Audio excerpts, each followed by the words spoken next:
दोस्तों, धार्मिक गाथाओं में अनेक ऐसे किस्से मिलते हैं जो ये बताते हैं कि देवी शक्ति की आराधना में तप करने वाले राजाओं और साधु संतों को माता ने मुंह मांगा वरदान दिया। लेकिन आज जो गाथा हम आपको बताने जा रहे हैं वो 52 शक्तिपीठों में से एक मां दंतेश्वरी से जुड़ी है, जिन्होंने पूरा एक राज्य बसाया है। छत्तीसगढ़ के बस्तर में वास करने वाली मां दंतेश्वरी कैसे राजा से बात करती थी और कैसे राजा के कहने पर माता दंतेश्वरी ने एक पूरा साम्राज्य स्थापित करवाया। देखिए आस्था से जुड़ी ये धार्मिक गाथा।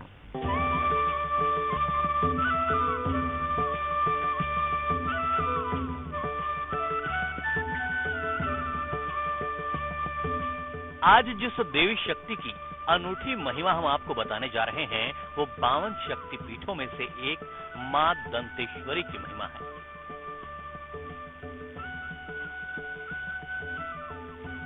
मां दंतेश्वरी के इस किस्से को अभी ज्यादा साल नहीं हुए हैं, बात 1000 साल पहले की है। लोग बताते हैं कि आंध्र प्रदेश के वारंगल की शासिका रुद्रमा देवी के निधन के बाद उनके 2 बेटों में से एक बेटे अन्नम देव मां भद्रकाली से हर दिन बात किया करते थे।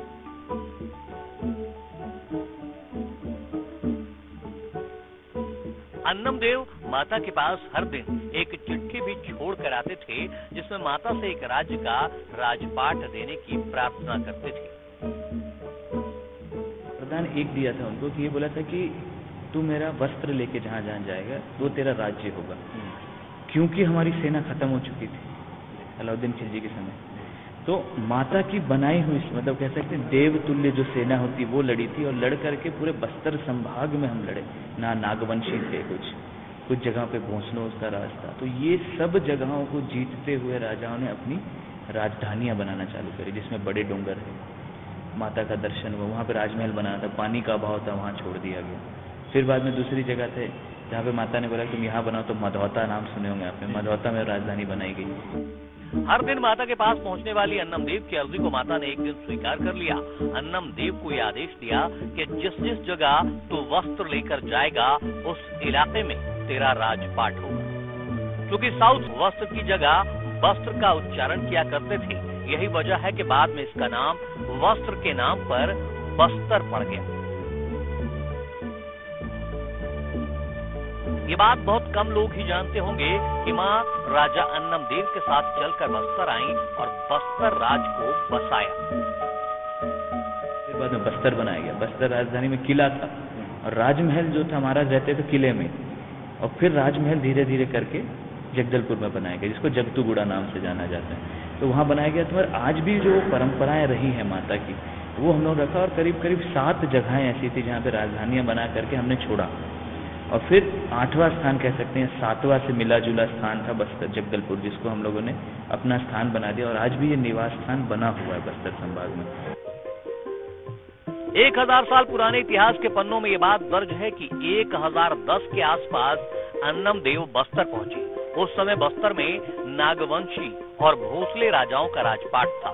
धीरे धीरे बस्तर राज का आधार तैयार हुआ। बस्तर राज परिवार के सदस्य महाराजा कमल चंद्र भंजदेव के मुताबिक 1300 के आसपास बस्तर राज्य की स्थापना की गई। ऐसा कहते हैं कि मां राजा अन्नम देव के साथ चलकर बस्तर आई और राजा अन्नम देव को ये राजपाट उपहार स्वरूप भेंट किया।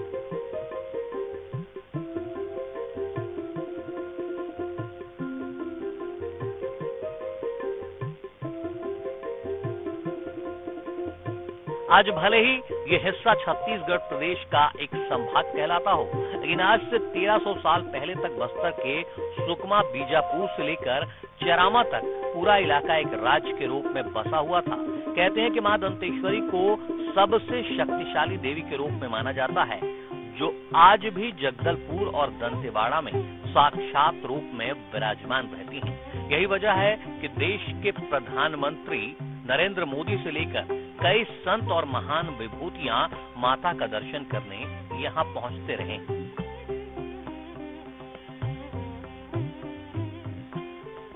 श्री रविशंकर जी हैं, या फिर बड़े बड़े आए, अवधेशानंद गिरी जी आए, ये सब बड़े बड़े संत हैं जो जूना अखाड़ा के हेड हैं, Shri Ravishankar art of living के। तो ये कहीं ना कहीं जानते हैं कि माता की शक्ति यहाँ पे मौजूद है। उसके लिए आकर के उनके दर्शन और आशीर्वाद लेकर के वो यहाँ से जाते हैं। बड़े बड़े राजनीतिक, हाँ, बड़े बड़े राजनीतिक भी लोग आते हैं यहाँ पे। प्रधानमंत्री जी आए हैं, राष्ट्रपति जी आकर के गए हैं। हमारा सौभाग्य प्रधानमंत्री नरेंद्र भाई मोदी जी तो हमारे राजमहल के प्रांगण में जो हमारा मंदिर है इसमें भी आकर के दर्शन किए जब वो प्रधानमंत्री के उम्मीदवार थे।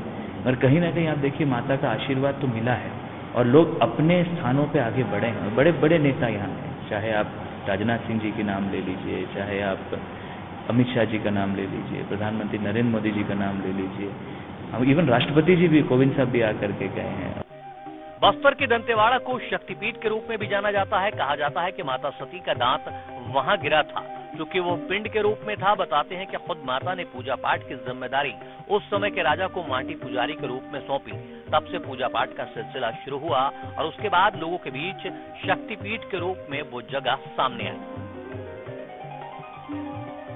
तो वो इतिहास ये कहता है कि जब हम वारंगल का एक इतिहास हम देखते हैं, वहाँ शिलालेख रखे हुए हैं और एक शिलालेख अपने दंतेवाड़ा से भी हमारे पास है। एंथ्रोपोलॉजिकल डिपार्टमेंट दिल्ली में भी उसकी उपस्थिति दर्ज है, जिसमें कि लिखा हुआ है कि जो काकतीय वंशज थे वो जा करके जब युद्ध हुआ अलाउद्दीन खिलजी से पहले, तो 9वीं शताब्दी में वो यहाँ बस्तर आए थे। 9वीं शताब्दी हमने यहाँ पे इतिहास, बस्तर इतिहास कहता है कि हम 1300 के आसपास यहाँ पे आकर के अपनी राजधानी बनाए।